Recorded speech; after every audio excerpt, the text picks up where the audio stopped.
Welcome to Beyond Ocean and Maine, MCM's news magazine program. I'm Robert Goitis. And I'm Sean Leary.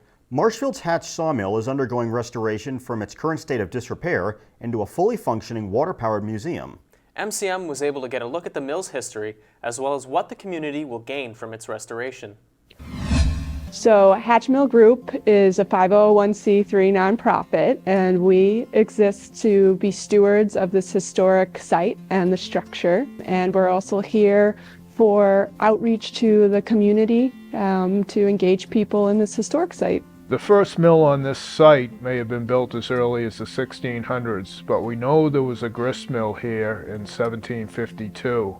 In 1812, the first lumber that they sawed here was probably used to build local houses, used in farming for barns, fences. Starting in 1812, it was an up and down sawmill that was built by Deacon Joel Hatch, and he operated through his lifetime, and then his sons and grandsons carried on. In 1859, his son Samuel Hatch built this larger addition as the boxboard mill, and he intended to be a boxboard factory. When the box mill was added, the wood that was cut on the box mill went in to make boxes, kind of like predating our cardboard shipping boxes we have today. And then in 1872, they upgraded to a circular saw driven by a water turbine. That was Joel Hatch's grandson. When he returned from the Civil War, he started working here in the mill, and he operated it up until his son, Decker Hatch, took it over. In 1965, Decker sold the mill and the mill pond. Within 2 years, the Marshfield Historical Society bought it with the intention of preserving the mill and operating it. They worked at that for many years. They went through restoration efforts and preserved it as best they could. By about 2000, the mill was in pretty rough condition. It needed a major restoration, and the Hatch Mill Preservation Group took over at that time, and they formed a nonprofit.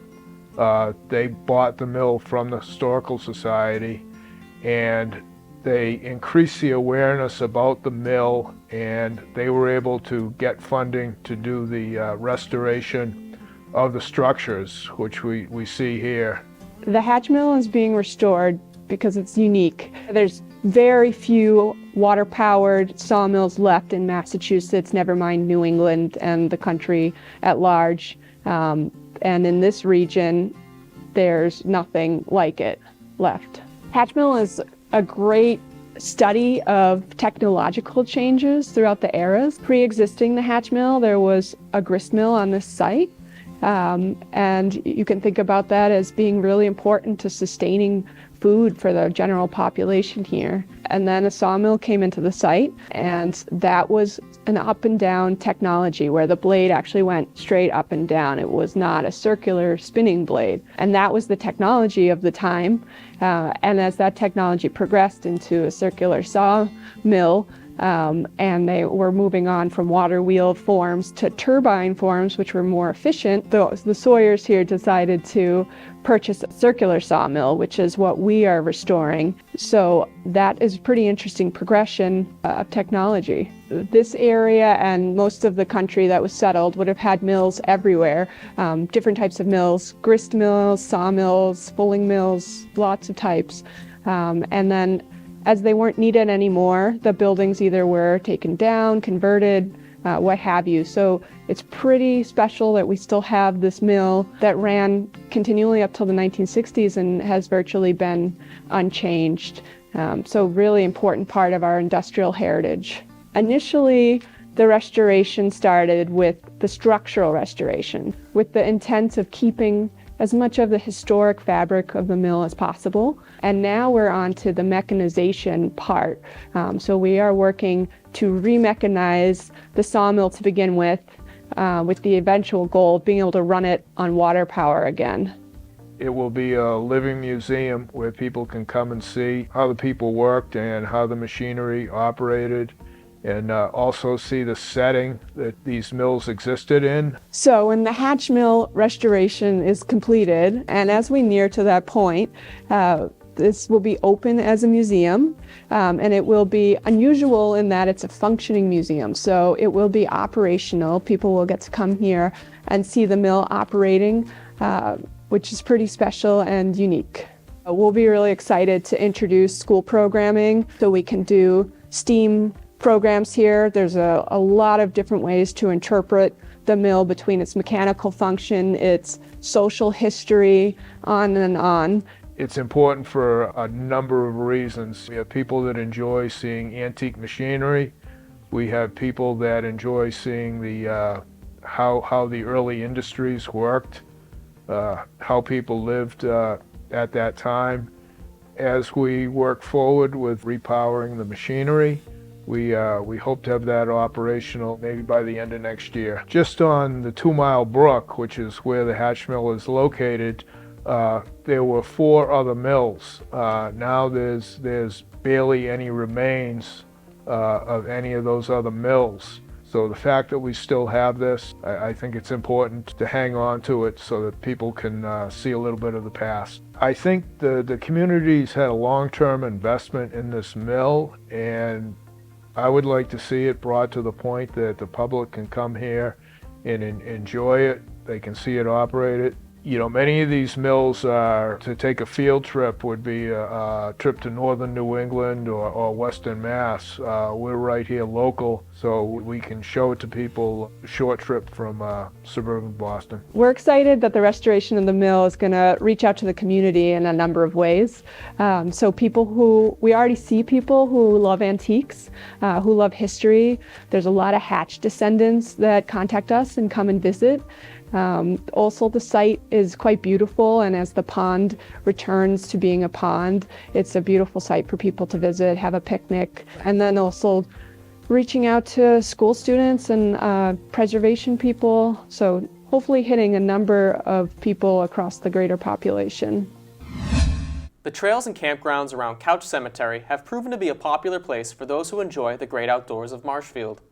Members of Marshfield's Trail Ambassadors program gave us insight into what makes the area such a well-loved place to visit, as well as the work they have done to maintain and improve it. Through the Recreation Trails Committee, we have a subgroup called the Trail Ambassador Program, and we'll work on a trail. Today we're visiting Couch Cemetery, Couch Beach Trail, and there are 2 entrances to get to the trail.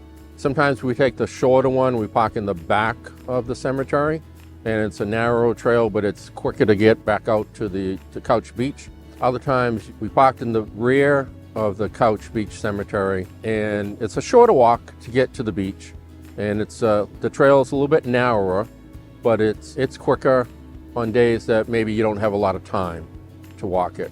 There's also another trail that's closer to the road, where it's a wider trail, but sometimes it floods out when there's been a lot of rain. So the part of the trail that we're walking on, it's a little narrower. There's a few routes to look at. You know, you need to be careful of where you're walking so you're not tripping over route hazards. You know, what's nice is every trail is unique in town here, depending on what part of town that it's in and the size of the parcel. I think at Couch Beach or Couch Cemetery, what people like is that it's an easy walk in. It's a beautiful vista from where you can camp out and look at the water, and it's a great place to have a picnic. People have been down here, they have yoga classes down here, they camp out, the scouts camp out down here, youth groups will camp out down here. It's very popular. People come down to the North River, you have beautiful views of it. People come down here swimming, and there's actually a campground here that people can get a permit to camp overnight here. And we come out here every so often to make sure that it's nice and clean for the people who use it. I think people really like the fact that it's peaceful, it's quiet, it's a clean area. People maintain the cleanliness. The DPW comes down here regularly to empty the trash barrels. There is a fire pit here, but again, it's in a nice state. So this trail, nice features that it has, and what we like about it is that if we park in the rear of the cemetery, it's a short walk to the beach. And the beach offers canoeing, kayaking. You can drive in, set up your tent and food and enjoy it, or you can be a day tripper and paddle up or take a boat up. From this parking lot to the beach is probably a half a mile walk. There are a couple little trails that you can veer off to if you want, or you can stay on the main trail, which we're doing. They're used year round. You can come out here in the winter and see people snowshoeing on them.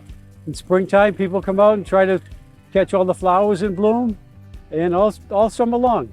I know that this has been used a lot for a long, long time, because I've heard people have been in town for many, many years talk about Couch Beach. The most remarkable part about this place is the view of the river. You can come out here and really see how beautiful this place really is and how it needs to be protected. This group that I belong to here has grown in the last couple of years. A lot of people come out and work on these trails. In fact, one of the most amazing things is that everybody comes out, people who've been living in town for many years will say, I never knew this trail was here. And all of a sudden they say, wow.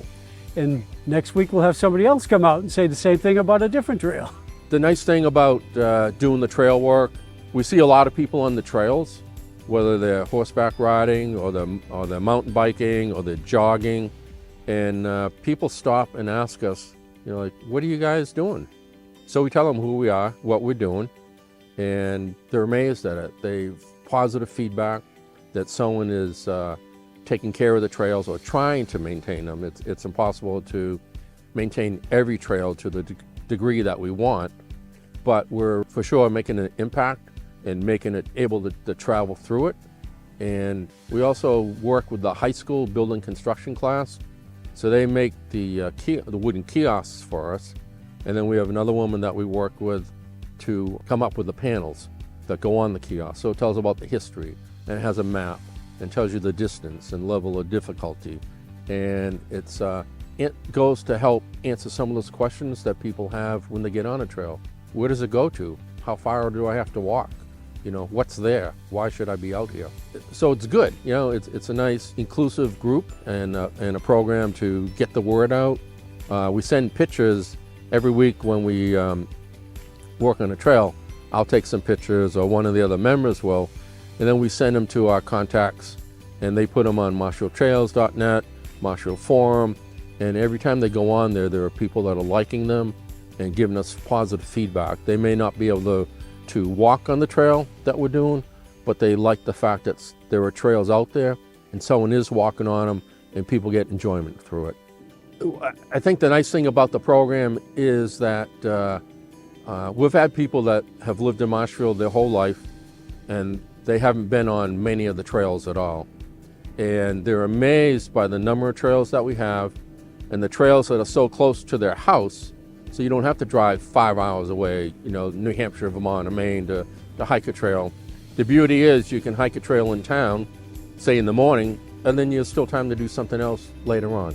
I think people from other towns would be jealous of the number of trails that we have and locations that we have, and the network of people that, new people that I have met in town that are working on the trails, or I knew them a long time ago, and then people went their ways, and now they're back in town, and people want to get involved. We're doing good things, and people like to help out when good things are being done.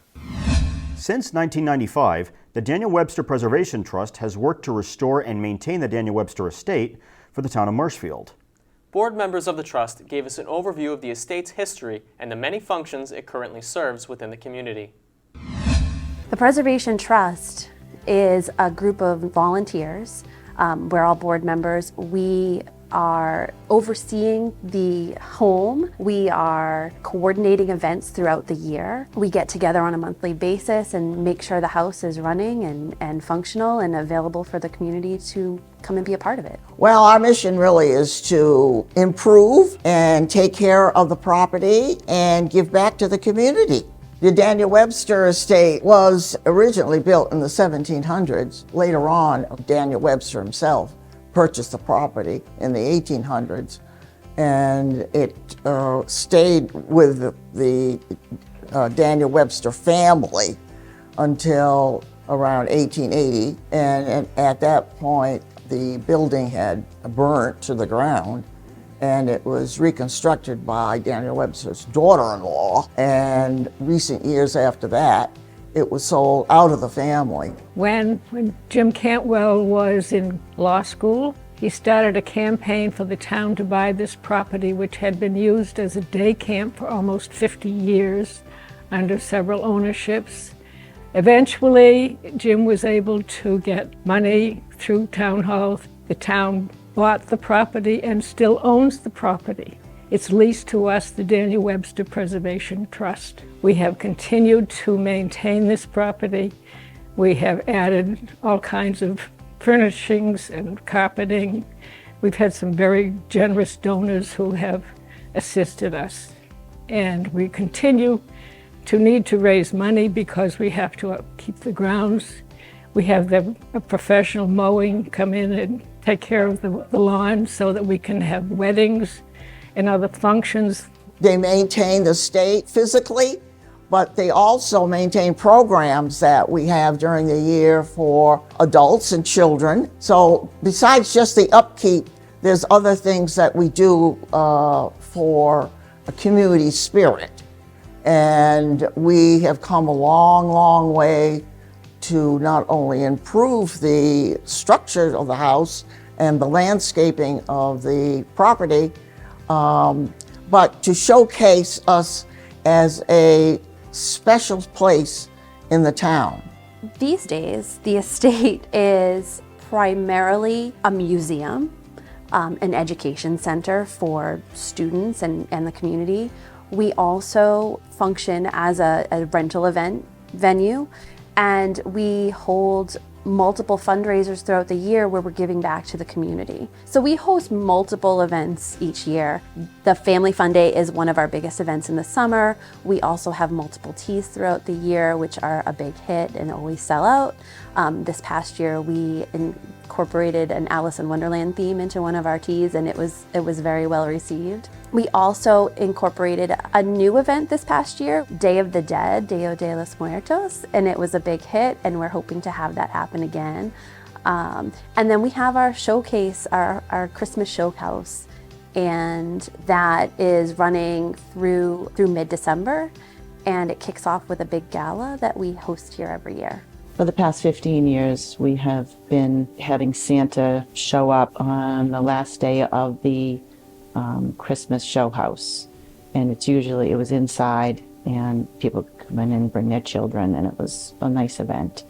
But now with everything going on, they have moved him to the porch, and the families can drive up to see Santa safely, and they come up to the porch and they're able to safely take pictures with Santa, and it's a really special event for us. We all love it. Every year, as part of the Marshfield Historic Triangle, we welcome the third graders from each of the elementary schools on a day for each one of them, and they learn about the house, about the history of the house. They learn things about, we have a carriage that was Daniel Webster's, and with the different parts of that carriage that now carry over to the automobile, like what is a running board or a dashboard. As an interior designer and a lover of architecture, I am so proud that we are maintaining such a treasure for the town.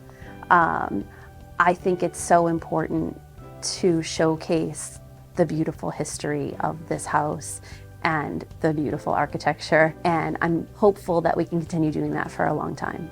I think that the community has not necessarily known so much about the estate, and I think we're hoping that we can let ourselves be more known to Marshfield. And hosting these events, people are blown away when they come here and they see, and they Family Fun Day, families come in and they're touring the property for the first time. And so I think the community is just as enamored with it as we are. They are surprised that this house is here, and they think it's the house down on the corner, that's the Winslow house, because we are about 1/8 of a mile back from Webster Street.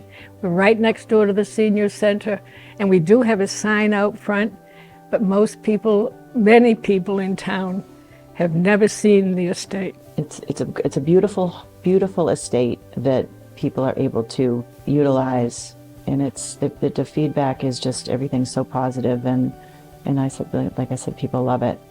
They do when they walk in, and they come back all the time. The estate has really focused on giving back to the community. I think especially, taking Family Fun Day into account.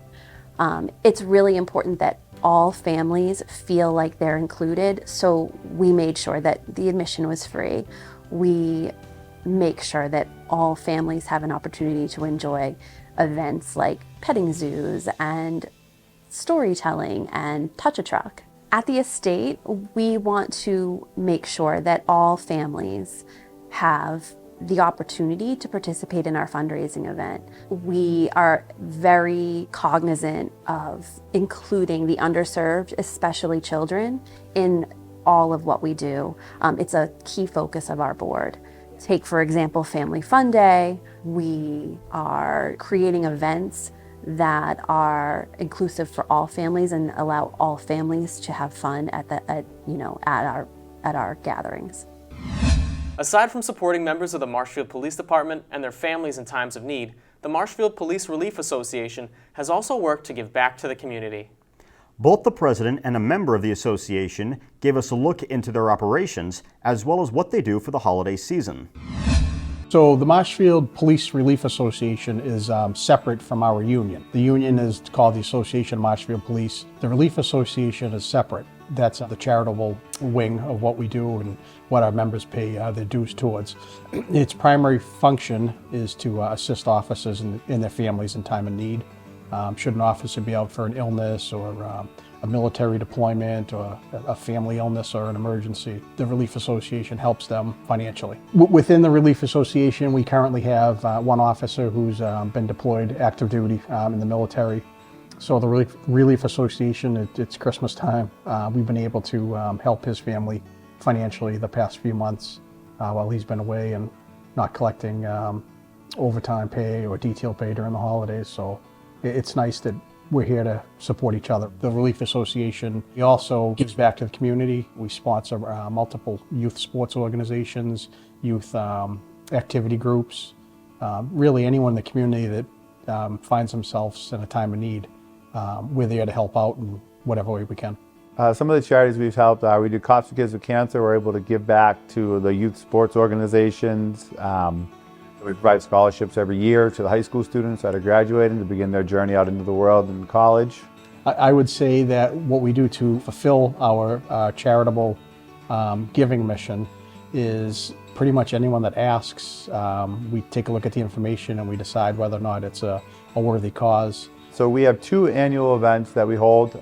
One is the raffle, which will be, it's usually in the springtime, and then in the fall we throw a golf tournament where we are able to raise all the money pretty much we need for the year, and we're able to give back in different ways. You'll see the Relief Association in action, especially this time of year and Christmas, is, I don't know if you've seen, we have the elf Ginger Snap, who's going to be around town. You'll see him around town this year. He's teamed up with the Chamber of Commerce, and you'll see him out around town giving out gift cards to local families from local businesses, spreading Christmas cheer that way. You know, he takes a different photo around town during the month of December. We post that on social media where people can try to guess where the photo was taken at various landmarks throughout the town, just as a way to kind of get people in the holiday season and generate some interest and good publicity for the Marshfield Police. In addition, we co-host Santa at the Pier with the Chamber of Commerce as well, where we do a touch truck event. At that touch truck event, people are able to drop off toys in the back of the cruiser, and they go to children in need around town and different families that need them this time of year. In years past, we would be a receiving site for toys and other gifts for kids. We still accept them, and we'll find a home for the toys and other gifts that are dropped off. I would say that a lot of the things that we donate to are fundraising events for other charities.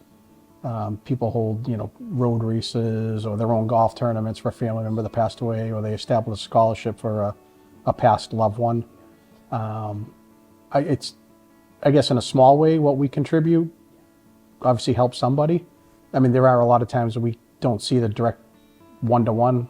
We give money to this person and we can say this is what they were able to do with it, but I think we know that it went to the right place and it's going to be used for good. It's to be honest with you, humbling. It was part of my speech at the golf tournament this year. I was blown away. The first year we started the golf tournament, One of the community members helped us organize it, and she had set a goal for fundraising, and I thought in a million years we would fall woefully short. I was absolutely stunned, and then this year we surpassed what we raised last year. The days we have the events, particularly the golf tournament, it's so nice to interact with people outside of your role as a police officer. It's nice just to have conversations with people as just a person. Obviously, anyone that we help financially or in other ways, the thank yous that you receive are just, it's humbling. It's a very nice experience. The support you have from the community on a daily basis is tremendous. It's overwhelming, and it's just something that's kind of been ingrained in everyone that starts working here, that this is a great town to work in, and anything we can do to give back, we should. I would say I am most proud of the fact that it paints police officers in a positive light. When you get to do good things for people and people can see that the police are there to help them, someone can look and say, I had a little difficulty in my life, or I had a financial burden, and the Relief Association kind of stepped up for me. That's fulfilling. It's nice to see that people can appreciate the people that wear the uniform as human beings. When we get engaged and people see things on our Facebook page, or if they see us doing different events, you hear it all around town. You'll be in uniform a week after a post goes out and be like, oh, I saw Ginger Snap the Elf was here today, or, you know, oh, I saw you wearing that green tutu, that's for a great cause. And it's been overwhelmingly positive. People seem to really like the association Facebook page, so you can check that out, and it's overwhelmingly positive. I would say overall we're able to see a difference that we've been able to make, because the interactions and the charities we donate to and the people we help and the events we do around town are all unique, they're local, and they're people we know directly. So we've got overwhelmingly positive results, and it's cool that it's people you know directly, and it's people right here in the community that you're helping. So it's been very positive, and it's great to see that. I think the association brings to the community the sense of togetherness in the town. The support in the town never fails to disappoint. Through thick and thin, we've always felt like we are supported by the town officials, more importantly by the residents, the people we interact with on a daily basis. But I do think that overall, I'm very thankful for the incredible group of men and women that work here, and I'm incredibly thankful for all that the association is able to do to continue to paint us in a good light. This concludes this month's edition of Beyond Ocean and Maine. Tune in next month. I'm Robert Goitis. And I'm Sean Leary. Thank you very much for watching.